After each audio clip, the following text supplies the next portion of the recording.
Shalom bien-aimé, à toi qui as du mal à avoir une certaine discipline financière et qui veut augmenter ses revenus mensuels, je veux aujourd'hui te laisser des clés qui vont te permettre d'activer la richesse dans ta vie.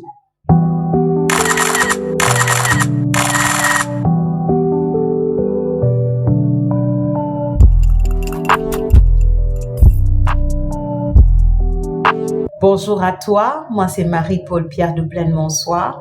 Je suis servante de l'Éternel, coach de vie, entrepreneur et éventuellement présente sur les réseaux sociaux comme tu peux le voir. Sur ma chaîne, je te parle d'accomplir ta vie ta vie de rêve, de réaliser ta destinée, d'entrer pleinement dans le plan de l'Éternel pour ta vie, moyennant 4 relations. La relation avec Dieu, la relation avec soi-même, la relation avec son prochain et la relation avec les autres. Alors pour moi, bien-aimé, c'est important d'être stable et équilibré dans ces 4 relations. Alors aujourd'hui, je veux te parler de l'aspect financier. Bien-aimé, c'est important d'avoir une certaine discipline financière. C'est important de s'organiser au niveau de ses finances et de ne pas dépenser n'importe comment avec légèreté. Beaucoup de personnes bien-aimées, ils reçoivent le salaire, même pas 5 jours, le salaire est terminé. Pourquoi? Parce que le mois précédent, ils ont eu à faire tellement de dettes. Et qu'est-ce qui se passe qui justifie les dettes? C'est parce qu'on dépense de manière désorganisée. Et cela ne doit pas être ton partage. Si tu veux t'enrichir, bien-aimé, si tu veux augmenter ton capital mensuel, il va falloir, bien-aimé, faire attention, mettre en place une certaine discipline. Alors, tu vas me voir régulièrement regarder mes notes.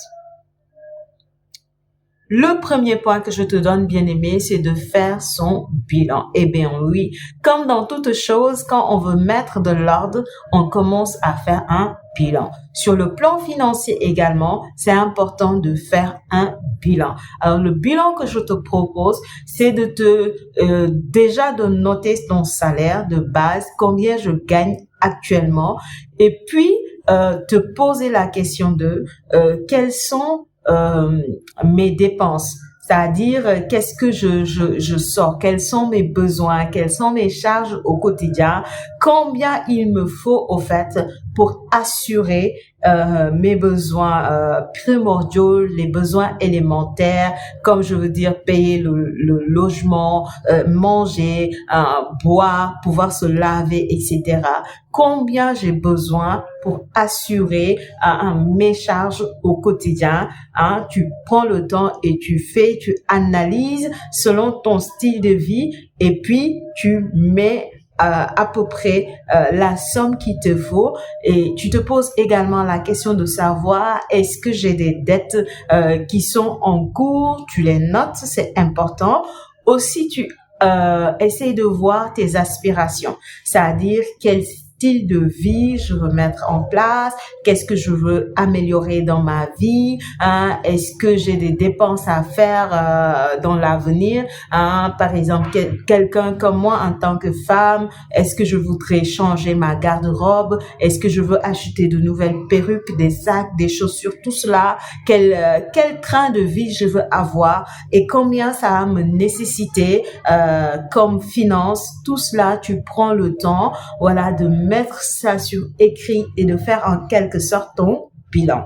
Quand tu finis de faire le bilan, le deuxième point que je te propose, bien-aimé, c'est l'organisation. Eh ben oui, même en question de finances, il faut une certaine organisation. Si tu dépenses comme ça sans calculer, bien-aimé, tu vas vider tes finances avant la fin du mois et tu vas te retrouver à faire des dettes encore et ça va faire le mois prochain, tu ne pourras pas assurer parce que tout ce que tu auras gagné, tu l'auras utilisé pour payer tes dettes. Donc, c'est important de ne pas dépenser comme ça de manière légère, hein, mais de prendre le temps d'instaurer une certaine organisation. Et si jusque-là, tu n'as pas d'organisation, ce que moi, je vais te proposer, c'est-à-dire de prendre 10% et de le donner en dîmes. Dieu nous a dit que c'est important de donner les dîmes et les offrandes. Là où Dieu te bénit, là où Dieu te nourrit, bien-aimé, c'est important de faire des offrandes, c'est important de faire des dîmes. Et la parole de Dieu va dire dans Malachie 3, 10, de mettre l'Éternel ainsi à l'épreuve et de voir s'il n'ouvre pas les écluses des cieux pour nous bénir. Et les versets qui viennent avant le verset 10 vont dire clairement que quand tu omets de mettre ta dîme là où il faut, bien-aimé, tu es comme en train de voler à Dieu. Et donc, c'est important, bien-aimé, de prendre le temps de donner son dîme. Donc, chaque mois, il faut réserver 10% et tu donnes ta dîme à l'Éternel. Puis, ce que je vais te proposer, c'est de prendre 50% de ton salaire et d'organiser ta vie de sorte à dépenser les 50% pour les charges quotidiennes, les besoins quotidiens, voilà, tout ce que tu as à faire, le manger, le logement, tout ce dont toutes les dépenses que tu as à faire là, de les faire dans les 50%, de garder 20% pour épargne parce que c'est important, bien aimé, dans sa vie. On ne sait jamais. Il faut épargner. Les 20%, ça peut servir même si tu ne les utilises pas. Moi, j'ai l'habitude de dire en cas de oui, c'est-à-dire en cas de difficulté où tu as besoin d'argent et tu ne sais pas comment faire, il faut avoir les 20% de ton salaire qui pourront venir t'aider à régler les besoins urgents. Et demain aussi, tu pourras faire des investissements, voilà, si les finances te le permettent, les 20% là, au lieu de garder ça à la banque comme ça, tu pourras faire des investissements. Bien aimé, c'est très important. Et par la suite, quel est le point que j'ai oublié? Voilà, 10% pour les vacances et 10% pour la formation. Oui, bien aimé, parce que c'est important de se former. Tu vas se former, c'est ça qui va te permettre d'augmenter ton level. C'est ça qui va te permettre de passer à une nouvelle dimension. Donc, c'est important.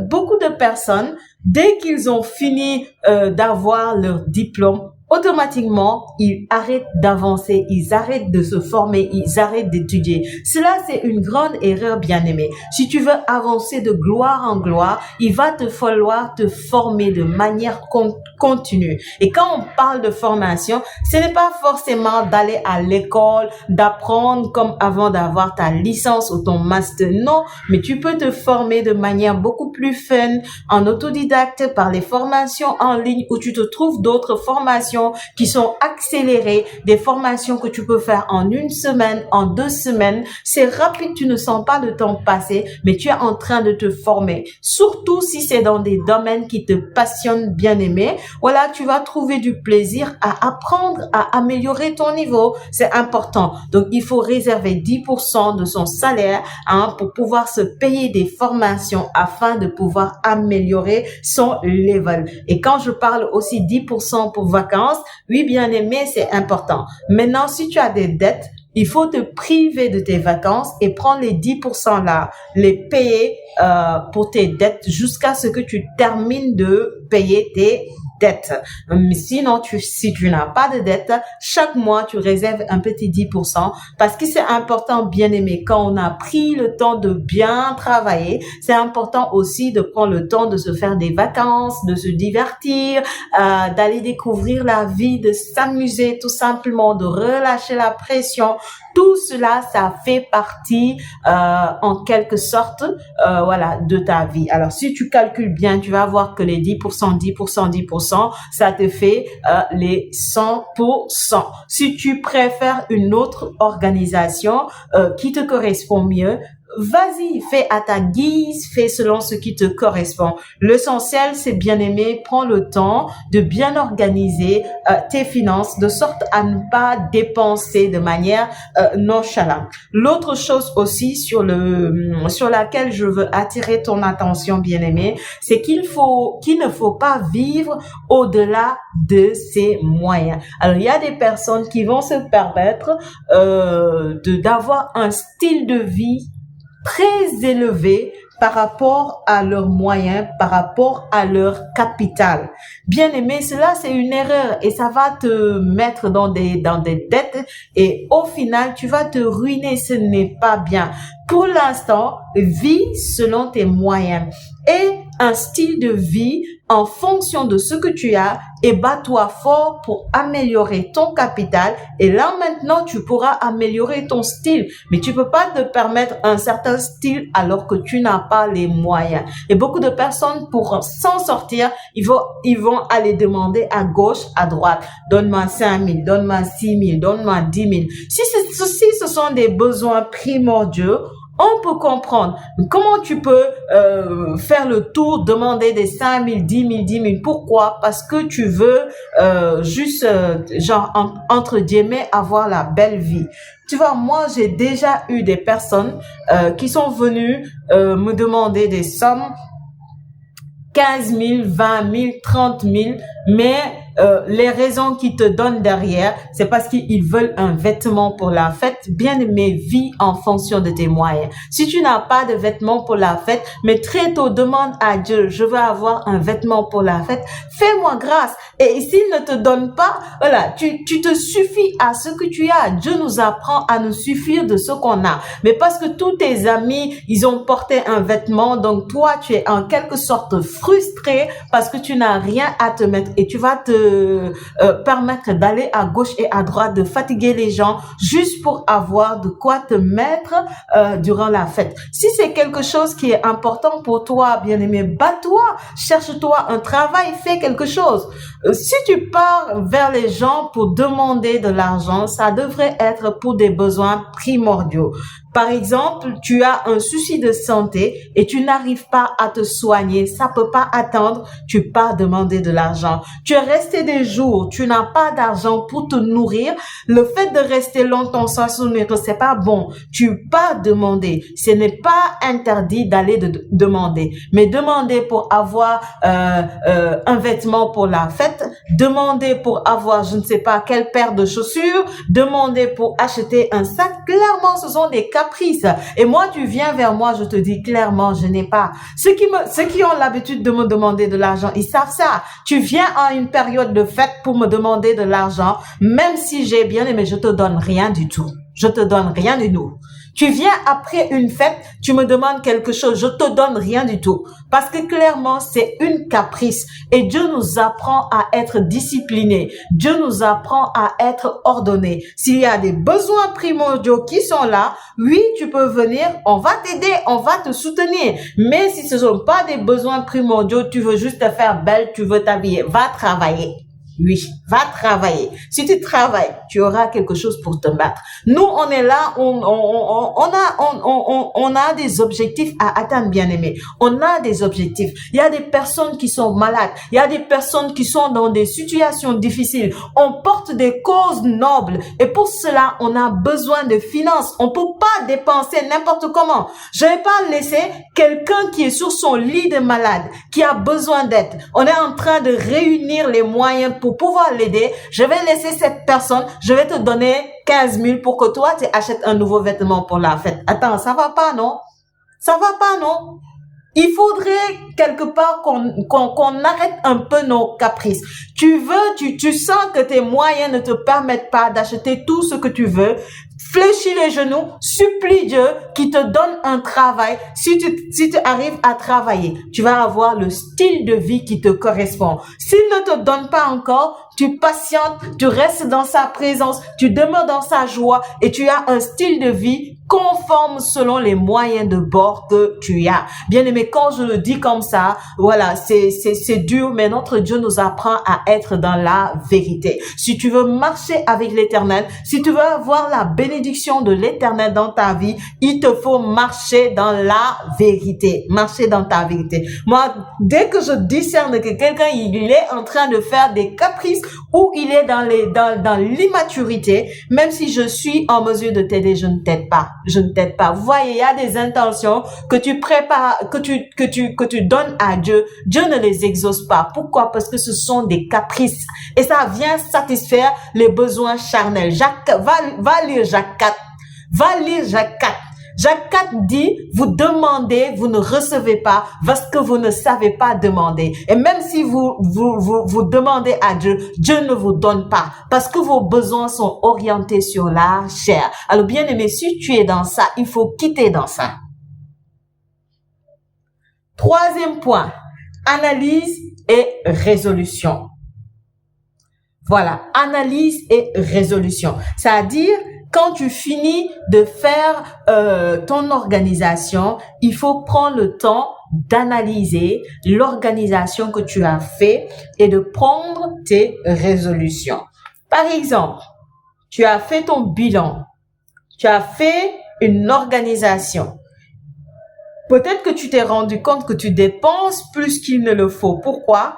Parce que comment dirais-je, tes finances ne te permettent pas d'assurer forcément tous tes besoins et tu te retrouves à emprunter à gauche, à droite ou à aller demander à gauche et à droite. Bien aimé, il va falloir prendre une résolution par rapport à ça. Soit je diminue mes dépenses ou soit j'essaie d'augmenter mes revenus.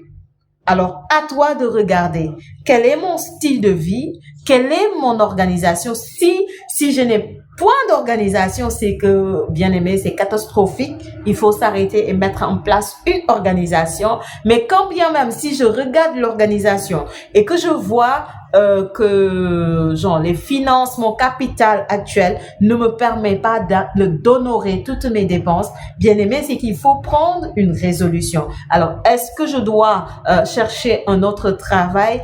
Est-ce que je dois mettre en place une petite entreprise? Est-ce que je dois faire le commerce?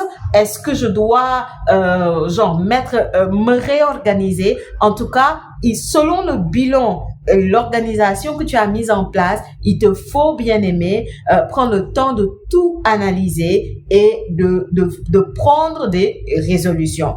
Le cas, je parlais tout à l'heure, des gens qui vivent au-delà de leurs moyens, ça, ce n'est pas bon. Dieu n'est pas d'accord avec toi sur ça. Moi non plus, je ne serai pas d'accord sur ça. Donc, par rapport à ça, il te faut prendre une résolution et te dire, il faut que je diminue mes dépenses. Si j'ai l'habitude d'acheter des sacs qui coûtent, par exemple, 20 000, je vais me suffire à acheter des sacs qui coûtent 5 000 et puis les 15 000 là, je vais les mettre ailleurs tout simplement. Et au fur et à mesure que tu le fais, tu vas voir que tes finances vont prendre une autre tournure et c'est comme ça que tu vas activer la richesse. Récemment, j'écoutais un homme de Dieu et on lui a posé la question comment il a fait pour devenir riche, pour acquérir la prospérité. Et la réponse qu'il a donnée, il dit, généralement, nous, on veut avoir la belle vie. Mais vous savez, les gens qui sont vraiment riches ne démontrent pas forcément qu'ils ont la belle vie. Ils sont simples, en fait. Ils s'habillent de manière simple. Il n'y a qu'à observer les Européens et les Africains. Un Européen, il va avoir un style simple. Pourtant, il a de l'argent dans son compte bancaire. L'Africain, il n'a rien. Tout ce qu'il dépense, il l'emprunte. Mais il va se permettre d'aller acheter des sacs de marque. Pourquoi? Parce qu'on est complexé. Et lui, il était en train d'expliquer. Il a dit, quand il a mis en place son commerce, voilà, il a vécu de manière simple. Il n'essayait pas de montrer qu'il a de l'argent qui entre. Il n'essayait pas de prôner la belle vie.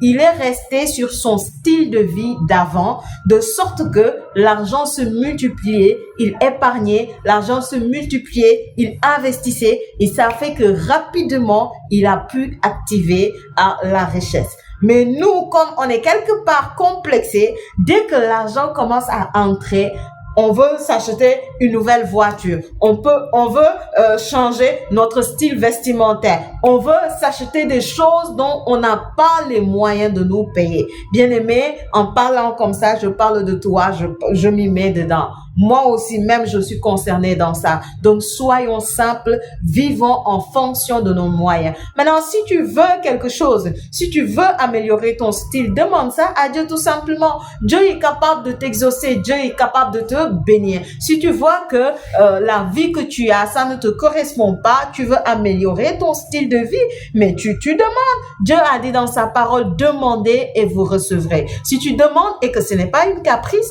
Dieu va te bénir. C'est aussi simple que cela. C'est aussi simple que ça. Quatrième point, augmenter ses finances. Alors, que notre style de vie nous corresponde ou pas, bien aimé, on aura toujours besoin d'augmenter ses finances. Celui qui n'avance pas recule. Celui qui stagne finit par reculer. Pourquoi cela? Parce que la vie avance, la vie évolue. Vous allez voir, actuellement, on dit la vie est chère, la vie est chère. Pourquoi? Parce que si on compare l'actualité d'aujourd'hui avec la vie d'il y a 15 ans, d'il y a 20 ans, ce n'est pas pareil. Bien aimé, d'ici 15 ans, d'ici 20 ans, ça ne sera plus pareil aussi. La vie va devenir de plus en plus chère. J'écoutais un autre homme de Dieu qui disait que il était en train de prier pour que Dieu fasse grâce, qu'il y ait des provisions et que la vie ne soit pas chère comme ça, que les gens aient les moyens pour pouvoir se nourrir. Dieu lui a dit, ne prie pas pour cela, parce que la vie avance. Dieu lui a dit, tout ce que j'ai créé commence par un faible commencement et ça évolue. Toute chose est censée évoluer. La même façon, la vie va évoluer et ça va devenir de plus en plus cher.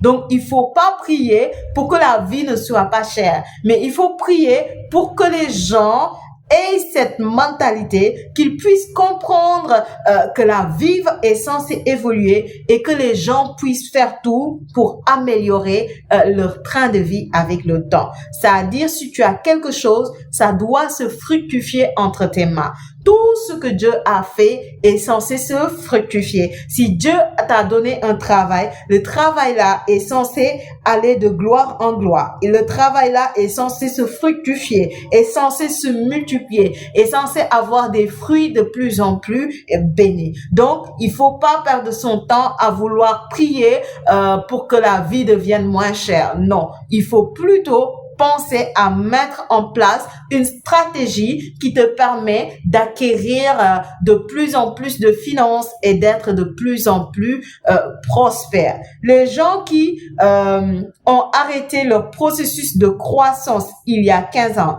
aujourd'hui, ils souffrent pour payer parce que l'argent qui pouvait leur permettre de vivre tranquillement il y a 15 ans, cet argent aujourd'hui ne va pas suffire. Donc, il faut, il faut penser à améliorer constamment ses revenus. Donc, pour cela, bien aimé, il faut mettre en place une stratégie, un plan d'action qui te permettra d'améliorer tes finances. Alors, j'étais fatiguée. Voilà, il fallait que je fasse comme ça, un peu pour me reposer. Le dernier point, c'est la discipline. La discipline. La discipline t'apprend, bien aimé, que tu ne peux pas vivre comme bon te semble. Tu ne peux pas vivre au gré de tes émotions, au gré de tes ressentis, de tes sentiments. Non, il va falloir mettre en place une certaine organisation, une certaine routine et te discipliner pour respecter ta routine, c'est important. En tout cas, si tu veux être riche, si tu veux être prospère, tu n'as pas le choix que de te discipliner. Toutes les personnes qui ont pu acquérir des richesses, bien aimés, ils ne dépensent pas n'importe comment. Ils n'utilisent pas leurs finances n'importe comment. Ils ne donnent pas n'importe comment. Ils sont très, très disciplinés. Les gens peuvent le juger autour d'eux, mais c'est pas grave. Eux, ils savent qu'ils ont des objectifs à atteindre et ils n'hésitent pas à les faire. Moi, par exemple, les gens qui viennent, qui te partagent comme ça leurs soucis,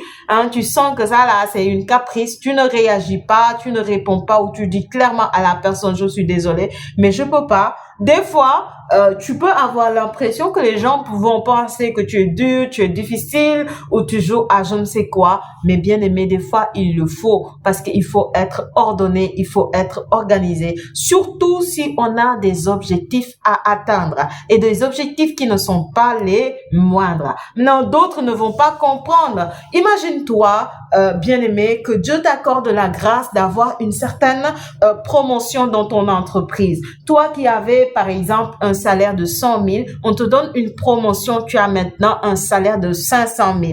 Les gens vont voir que tu glows, les gens vont voir que tu es en train d'évoluer, les gens vont voir que tu es en train d'avancer et maintenant tout le monde va venir pour vouloir te confier ses soucis, ses problèmes. Bien aimé, il faut aider les autres, il faut partager ça, c'est important, mais c'est pas à toi de résoudre tous les problèmes de l'humanité ou toutes les situations difficiles que les gens traversent. Parfois, il faut savoir dire non. Parfois, il faut savoir fermer les portes.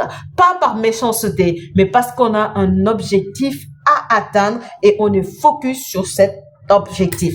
Qui veut comprendre, comprendra. Qui ne veut pas comprendre, j'ai envie de dire un peu, c'est son affaire, c'est son histoire, c'est pas ton problème. C'est pas ton problème. Le jour où il te verra atteindre ton objectif, s'il est intelligent, s'il est sage et mature, il comprendra pourquoi avant-tu te serrer les ceintures afin de pouvoir accomplir cet objectif. Alors, c'était tout ce que j'avais à vous partager aujourd'hui. Vraiment, je prie pour toi, que la faveur de Dieu soit avec toi. Alors, tu vas te disposer et tu vas accueillir la faveur de Dieu dans ta vie. Savez-nous, tout ce que l'on est en train de faire est marqué par la main divine. Quand nous sommes là en train d'œuvrer, nous n'agissons pas par nous-mêmes, mais nous agissons sous la mouvance du Saint-Esprit. Alors que je suis là en train de te parler, bien-aimé, je crois fortement, j'ai la conviction que l'Esprit de Dieu est là et qu'il agit avec gloire et puissance. Alors, je vais t'inviter à faire quelque chose. Si tu peux envoyer ton offrande, bien-aimé, envoie ton offrande pour avoir un point de contact et la faveur de Dieu va descendre sur ta vie. La bénédiction de Dieu va descendre sur tes finances. Père éternel, je viens te prier maintenant pour cette personne qui m'écoute et je veux même te prier pour cette personne qui a déjà préparé son offrande. Père, je prie afin que ta grâce tombe dans sa vie. Père, je prie afin que ta faveur tombe dans sa vie. Père, je prie dans le nom de Jésus, afin que les portes du mariage s'ouvrent pour quelqu'un qui attend cette faveur depuis longtemps. Père, je prie dans le nom puissant de Jésus, pour que les portes des finances s'ouvrent maintenant dans le nom puissant de Jésus-Christ de Nazareth. Père, je prie pour toute personne qui a l'esprit des mains trouées, que cela puisse être brisé dans le nom puissant de Jésus et que la prospérité puisse être leur partage, que la richesse et l'épanouissement financier puisse être leur partage.